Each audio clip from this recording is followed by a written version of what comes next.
कल्पना कीजिए कि आप किसी के प्यार में पूरी तरह से डूबे हुए हैं।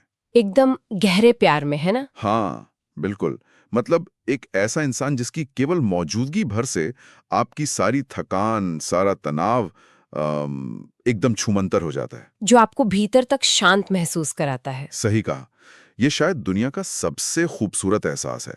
लेकिन क्या हुआ अगर वो इंसान जिससे आप बेइंतहा प्यार करते हैं, असल में अस्तित्व में ही ना हो? मतलब वो सिर्फ एक कल्पना हो। जी हाँ। क्या हो अगर वो केवल एक विचार हो? आज हम इस गहरे अध्ययन में एक ऐसे ही प्रेम पर चर्चा कर रहे हैं। एक ऐसी सुंदरता जो इंसानी शरीर और इस भौतिक दुनिया की हदों को पूरी तरह से पार कर जाती है। और इसके लिए हम हिंदी साहित्य के उस सुनहरे दौर में जा रहे हैं जिसे छायावाद कहा जाता है। बिल्कुल। और विशेष रूप से हम बात कर रहे हैं प्रकृति के सुकुमार कवि सुमित्रा नंदन पंत और उनकी बेहद भावपूर्ण रचना अतिमा के बारे में। जो कि एक बहुत ही खूबसूरत विषय है। है ना? मतलब आज के दौर में जहां सब कुछ सोशल मीडिया के फिल्टर्स और बहुत ही कम समय तक टिकने वाले आकर्षण पर निर्भर है। और बाहरी दिखावे पर भी। हाँ, तो पंत जी का ये विचार ऐसा लगता है जैसे कोई व्यक्ति किसी बहुत ही शोर शराबे वाली चकाचौंध से भरी जगह से निकलकर अचानक किसी बेहद शांत और ठंडी जगह पर आ गया हो जहाँ कुछ भी साबित नहीं करना है। देखिए, छायावाद की पूरी बुनियादी इसी विचार पर टिकी है। 20वीं सदी की शुरुआत का ये वह दौर था जब साहित्य में बहुत कड़े नियम थे। उपदेशात्मक बातें हावी थी शायद। बिल्कुल। ऐसे में छायावाद एक मौन विद्रोह की तरह आया। पंत जी जैसे कवियों ने बाहरी दुनिया के कोलाहल से अपना ध्यान हटाया और इंसानी मन की सबसे गहरी सूक्ष्म परतों को खोजना शुरू किया। तो उन्होंने बाहर से अंदर की ओर देखना शुरू किया। एकदम सही। उन्होंने ये महसूस किया कि जो चीजें हम अपनी आंखों से देख सकते हैं, जिन्हें छू सकते हैं, उनकी एक सीमा है। वे ढल जाती हैं। हाँ, खत्म हो जाती हैं। इसलिए उन्होंने अपनी कविताओं के माध्यम से एक ऐसी दुनिया रची जहां भावनाएं ही सबसे बड़ी सच्चाई बन गई। और यहीं से पंत जी की रचना अतिमा की शुरुआत होती है। जब हम इस कविता के मूल भाव को देखते हैं तो एक बात बिल्कुल साफ हो जाती है। कि अतिमा कोई साधारण हाड़ मास की स्त्री नहीं है। बिल्कुल। वो सौंदर्य, कोमलता और पवित्रता का एक सर्वोच्च प्रतीक है। एक ऐसा रूप जो इस भौतिक दुनिया की तमाम कमियों, स्वार्थ और बुराइयों से पूरी तरह मुक्त है। एक आदर्श रूप। हाँ, लेकिन यहाँ एक बहुत ही दिलचस्प बात सामने आती है। मेरे मन में एक बहुत बड़ी उलझन पैदा होती है। कैसी उलझन? अगर अतिमा कोई वास्तविक इंसान नहीं है, बल्कि केवल एक आदर्श स्त्री रूप की कल्पना है, तो क्या एक आम इंसान के लिए इस तरह के प्रेम से जुड़ना थोड़ा अवास्तविक नहीं है? अवास्तविक कैसे? थोड़ा और समझाएंगे? मतलब हम इंसानों में कमियां होती हैं, हम गलतियां करते हैं। क्या सिर्फ एक आदर्श विचार से प्यार करना, जो वास्तव में कहीं है ही नहीं, प्रेम को एक असंभव और शायद अमानवीय ऊंचाई पर नहीं रख देता? ये एक बहुत ही स्वाभाविक सवाल है जो अक्सर छायावादी रचनाओं को पढ़ते समय उठता है।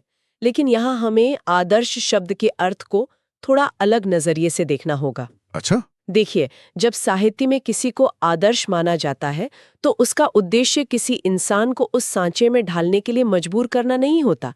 अतिमा कोई चेकलिस्ट नहीं है कि किसी इंसान में ये खूबियां होनी ही चाहिए। बिल्कुल नहीं। इसके विपरीत यह आदर्श एक दिशा है, एक ध्यान का केंद्र है। जब कवि अतिमा की कल्पना करता है तो वो वास्तव में मानवीय चेतना की सबसे उच्चतम संभावना का चित्र खींच रहा होता है। लेकिन क्या किसी रिश्ते या प्रेम में ऐसी पूर्णता खोजना खतरनाक नहीं है?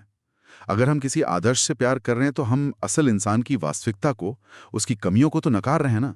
हाँ, वो तो है। ये तो एक तरह से खुद को या उस इंसान को धोखा देना हुआ, क्योंकि कोई भी पूर्ण नहीं हो सकता। यहीं पर छायावाद का मनोविज्ञान काम करता है।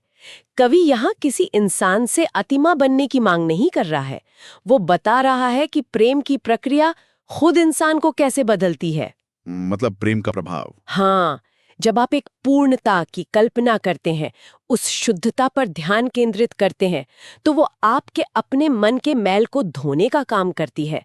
ये बिल्कुल वैसा ही है जैसे लोग किसी ईश्वरीय शक्ति की आराधना करते हैं। अच्छा, तो ईश्वर के निर्गुण रूप की तरह? एकदम सही। ईश्वर का जो आदर्श रूप है वो इंसान को डराने के लिए नहीं, बल्कि उसे अपने भीतर की बुराइयों से ऊपर उठने की प्रेरणा देने के लिए होता है।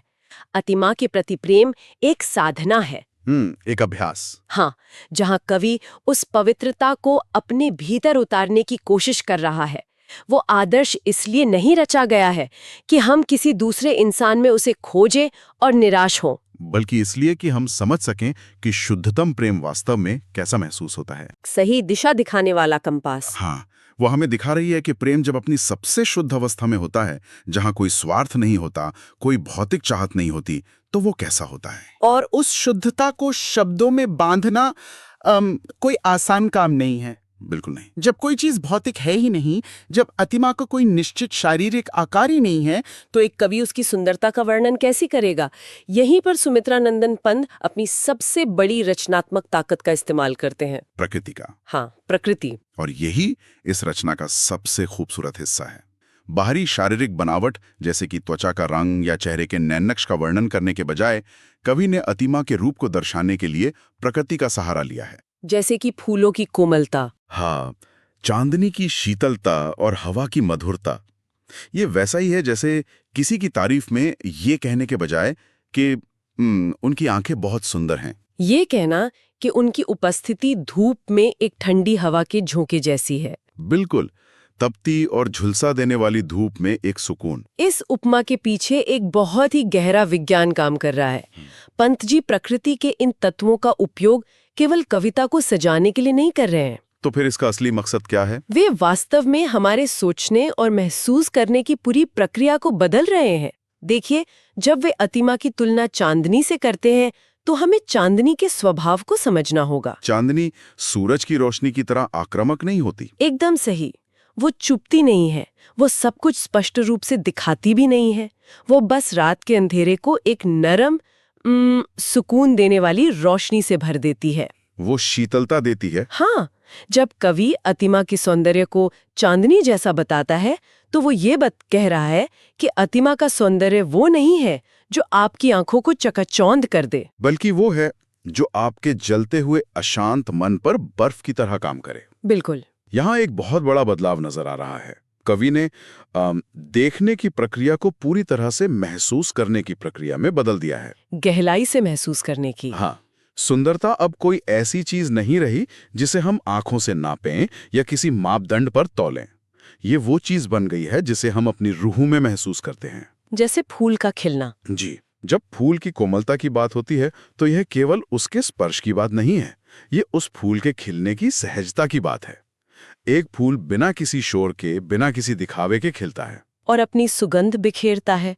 और ये प्रकृति का मानवीकरण या भावनाओं का प्रकृतिकरण है।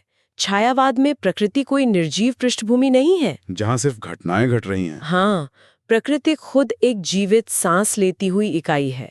जब बहती हुई हवा का जिक्र आता है तो हवा अदृश्य होती है, हम उसे देख नहीं सकते, लेकिन हम उसे बहुत गहराई से महसूस कर सकते हैं। बिल्कुल। अतिमा का अस्तित्व भी ठीक हवा की तरह है।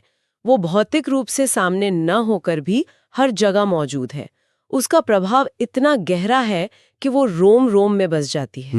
इन प्राकृतिक बिंबों का उपयोग ये सिद्ध करता है कि सच्चा सौंदर्य वो है जो सीधे हमारी इंद्रियों से टकराने के बजाय चुपचाप हमारी आत्मा से संवाद करता है। शायद इसीलिए जब हम जीवन में किसी ऐसे व्यक्ति के साथ होते हैं जिसके साथ हमारा गहरा आत्मिक जुड़ाव होता है, तो हमें हर वक्त कुछ करने या लगातार बात करने की जरूरत नहीं होती। हाँ, खामोशी भी बहुत कुछ कह जाती है। बिल्कुल। उस इंसान का सिर्फ कमरे में होना ही हमें सुरक्षित और पूर्ण महसूस कराता है। वो ठंडी हवा के झोंके की तरह हमारे आसपास के सारे तनाव को उड़ा ले जाता है। एक और महत्वपूर्ण बात जो प्रकृति के इन तत्वों से उभर कर आती है, वो है सौंदर्य की शाश्वतता। शाश्वतता मतलब जो हमेशा रहे। हाँ, देखिए, एक भौतिक शरीर समय के साथ बदलता है, उम्र का असर होता है, लेकिन क्या चांदनी की शीतलता कभी बूढ़ी होती है? नहीं, वो तो वैसी ही रहती है। क्या फूल के खिलने का जो मूल स्वभाव है वो कभी बदलता है? नहीं।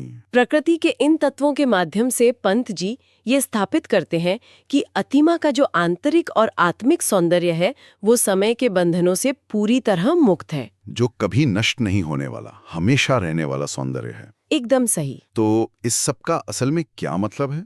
अब तक की चर्चा से ये स्पष्ट है कि अतिमा एक परम आदर्श है और प्रकृति उस आदर्श को व्यक्त करने की भाषा है। जी। लेकिन अब हम इस विस्तृत चर्चा के सबसे रहस्यमयी और शायद सबसे जटिल हिस्से की ओर बढ़ते हैं। यह वो हिस्सा है जो उस आकर्षण की बात करता है जो कवि को अतिमा के प्रति है, जो कि शारीरिक बिल्कुल नहीं है। हाँ, ये आकर्षण